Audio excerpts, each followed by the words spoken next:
The last item that we're going to talk about moving is actually the tension spring. And the tension spring, you'll notice, is actually not held in place by the spline, but it technically is because it's being held in by the corner key, and the corner key is actually held in by the spline.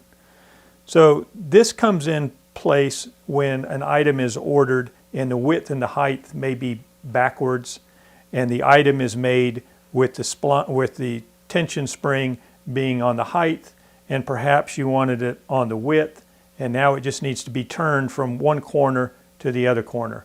So instead of having to return the screen, you have a perfectly good screen, and what we can actually do is change the position of that tension spring and to the other corner. And we're going to do that in a very similar way that we've done the other hardwares, in that the first thing that we're going to do is we're going to get to the back, but instead in this case we're going to create the loop 1.5 inches from the corners on both sides, and we're basically going to be taking this corner key out. So like we've done before, we're going to take our sharp object and we're going to get it into that core of the spline, and we're going to get it, and then we're going to pull it up and start to create this loop again. And we're going to want this loop a little bit further down this time and a little bit further across. So now what we've done is we've taken this corner and we've taken the spline out of that corner. Now when you look at a corner key, which we're going to look at in just a second, the corner key actually has this portion and this portion are inside the screen frame. It has this little area in here, which is where the only exposed part of that corner is. It's actually where the spline goes. So now we're over to the screen, and you can see the little nipple underneath perhaps. And then just like we did on any of the other hardware, now that we've got the spline removed, we're going to push the mesh out of the spline groove to create a little bit of an opening. The next thing we're going to do is now we got to get that corner key out. And what we're going to do now is we're going to pull this corner key out of the spline frame and then remove the other corner key. And now we've got the corner key removed. Now we can take the tension spring, and the tension spring is only in with the clip. Comes out like this.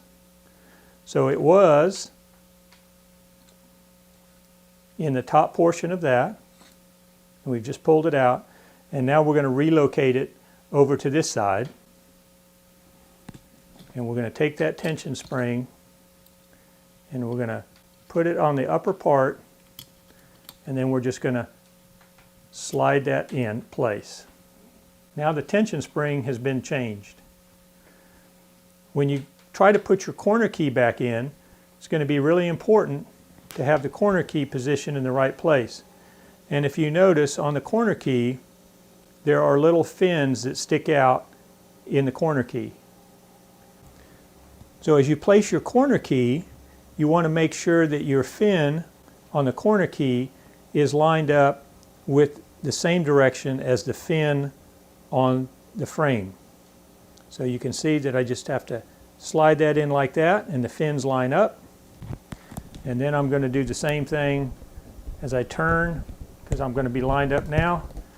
And then the corner key is going to slide right back in place again. Now it's a little bit harder to slide in on the side where you just put in your tension spring, because it takes up a little bit more room.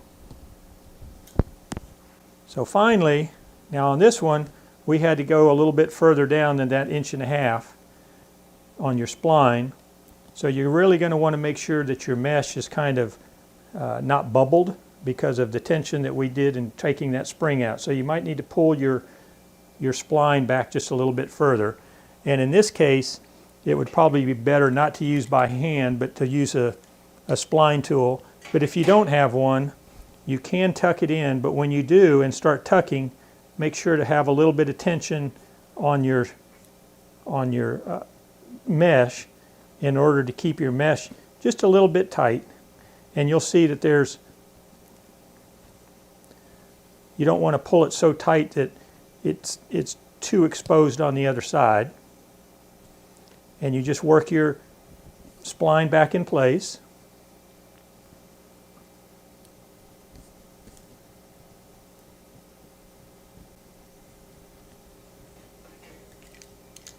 And if you have a tool, spline tool to be able to use, you just roll it right back in place, and there you have your item. And now you've repositioned your tension spring.